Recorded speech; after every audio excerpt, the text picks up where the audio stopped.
अकोला जिल्ह्यात गेल्या 3 ते 4 दिवसांपासून बदलत्या वातावरणामुळे तूर पिकावर किडीचा प्रादुर्भाव झालाय। तूर पिकाच्या फुलोराची गळती होतीये।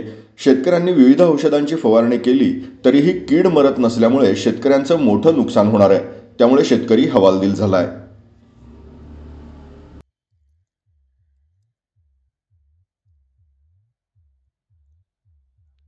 या ढगाळ जे ढगाळ जे वातावरण झालं, या वातावरणाचा असा दुष्परिणाम आता या तूर पिकावर होत आहे। तूर पीक कसं आहे, हे आंतरपीक म्हणून घेतलं आहे ते, आणि या तूर पिकावर सारे शेतकरी भिजत आहे। आता या ढगाळ वातावरण काय बुरशीजन्य जो प्रादुर्भाव आहे या तुरी पिकावर मोठ्या प्रमाणात दिसत आहे, आणि तुरीचे जे हातात भर शेंडे असे खाली होऊन आले, फुलर गळून होऊन आली। त्यासोबतच या ढगाळ वातावरणामुळे किडीचा जो प्रादुर्भाव मोठ्या प्रमाणात आपल्याला या पिकावर दिसून येत आहे। ज्याच्यामुळे कसं आहे, खूप मोठ्या प्रमाणात शेंगा पोकळ्या जाऊन आल्या। शेंगा पोकळ्याला अळी जी आहे मोठ्या प्रमाणात आहे।